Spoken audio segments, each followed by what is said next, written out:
pourquoi est-ce que je parle de des symboles? C'est pour, jusqu'à un certain point, les détruire.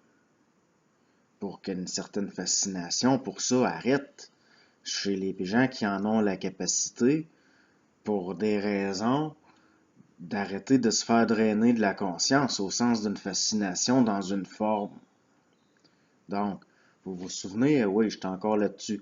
Vous vous souvenez, je vous avais dit que le cercle avec la croix de l'Opus Dei, c'est basé sur ça, au sens ça représente le plexus solaire. Mais si vous regardez l'Opus Dei, c'est une espèce de mafia immobilière que les adeptes se font saisir une partie de leur salaire, qui sont dans une espèce il y a quelque chose de masochiste, là, ça se flagelle, puis là, ils ont des chaleurs mystiques, puis ces gens-là, j'ai discuté une fois avec quelqu'un de l'Opus Dei, ils ont les yeux, il y a quelque chose qui manque, là, il manque un morceau. C'est comme les gens qui rentrent dans des collectifs comme ça, des sociétés comme ça, c'est parce qu'il manque un morceau. Il y a quelqu'un qui a une certaine une individuation, arrivé à un certain niveau, il s'en va pas se faire drainer de l'individualité par un collectif. Il devient une individualité réelle qui est en échange avec d'autres individualités. Je ne sais pas si ce que je dis là est saisi, mais même si vous ne comprenez pas ce qui se cache derrière un symbole, ça va être opérant pareil. C'est ça qui va engendrer la fascination. Parce que, genre, prenez par exemple la croix de l'Opus Dei, même si les gens ne savent pas trop que c'est lié au plexus solaire, ils vont avoir des chaleurs mystiques au niveau de l'épigastre, des choses comme ça. Parce que ce que Freud, par exemple, appelle l'inconscient, puis que d'autres appellent, entre guillemets, l'astral, c'est la même chose. Puis c'est de se faire drainer de la conscience dans une forme de l'attention active, de la présence. C'est pour ça qu'à un moment donné, la symbolique va falloir que ça arrête, que les symboles soient détruits pour que ce qu'ils drainaient, les forces de conscience qu'il y a là-dedans, soient réappropriées par l'individu. C'est quoi un symbole? Un symbole, c'est une forme qui est réalisée selon certaines lois, qui va finalement devenir une surface qui cache ces lois-là. Puis ça devient quoi? Ça devient un écran pour les projections. Et puis c'est là que ça se met à opérer, que ça draine la conscience, que ça va devenir vampirique, au sens où c'est un voile. C'est des voiles. Puis il y a souvent j'ai vu des collectifs de gens qui vont travailler avec des symboles que il va avoir une fascination au niveau des doctrines, il va avoir des fascinations au niveau de dogmes, mais les lois de construction du symbole, puis les réelles lois qui sont liées à cette construction-là, ils ne sont pas au courant. Ça leur échappe. Tout ce qui reste, c'est la fascination dans une forme. Souvent, ils vont dire, c'est un mystère. Comme les catholiques, le mystère de la croix, puis le mystère de ci, puis le mystère de ça. Moi, je vous le dis, il n'y a pas d'occulte, il n'y a pas de mystère. Il y a juste des sciences que l'être humain n'est pas encore capable d'intégrer là, à un certain niveau, puis ça va créer une fascination dans des formes, comme pour la technologie, par exemple. Comme si vous prenez, comme ça ici, si je travaille beaucoup avec ça, puis que je m'en sers beaucoup de cette forme-là, qui est basée sur des vrais calculs, là, l'être humain, comment il est, puis bon, et c'est pas pour rien parce que énormément de symboles sans trop le savoir, viennent de ça. Et puis ça devient un voile qui empêche de voir certaines lois. C'est pour ça que je cherche à détruire ça. Prenez les Polynésiens, au niveau, comme je vous disais, des mystères, les Polynésiens, dans leur culture chamanique, appellent ça des tabous, c'est-à-dire une forme qui contient du mana, c'est-à-dire de l'énergie, puis ça, on touche pas à ça, le sacré, puis... Mais là, il y a une chose qui est en train de faire une resurgence, puis moi, ça me crée chez moi une certaine colère, c'est les groupes là, germanophiles là, qui tripent sur les affaires de l'hyperborée, puis de Tulé, puis de... Je dis pas qu'il n'y a pas une certaine réalité derrière ça. Ce qui m'enrage, c'est l'espèce de fascination mystique qui peut pas faire autrement qu'amener à des problèmes.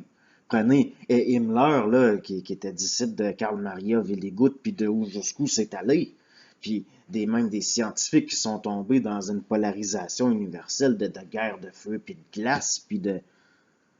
À un moment donné, il faut éviter certains pièges. Le symbole de la société tuée c'était un glaive comme ça.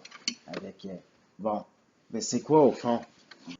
Qui se cache, les doigts derrière, ça là, qui était l'emblème de la société tuée, un glaive avec une svatstika. Puis, ben c'est ça.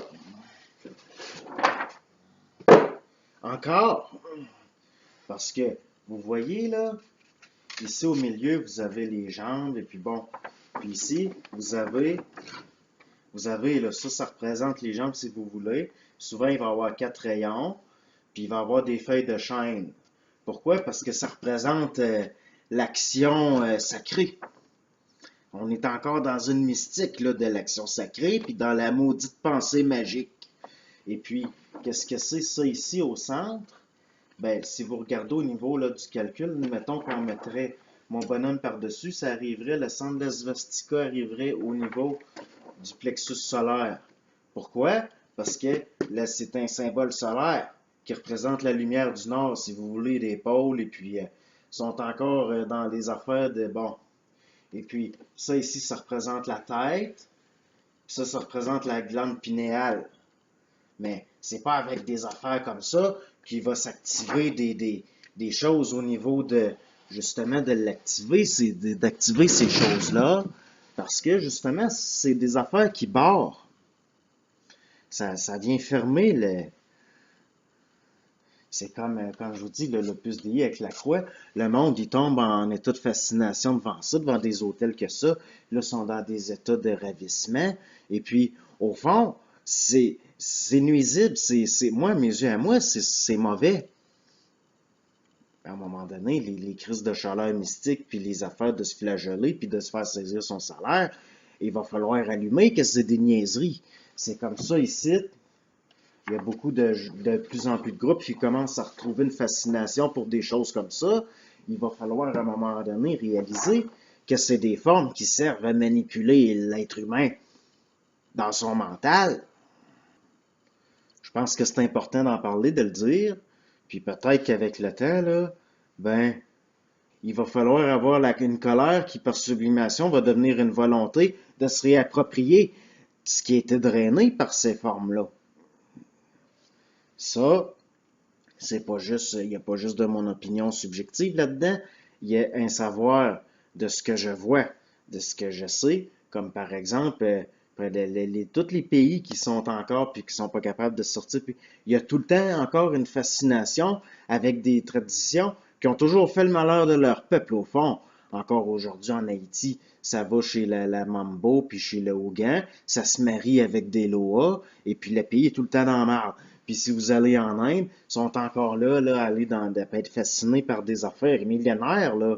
Puis le pays est encore, il y a des cadavres dans le Gange, puis ça va de plus en plus mal.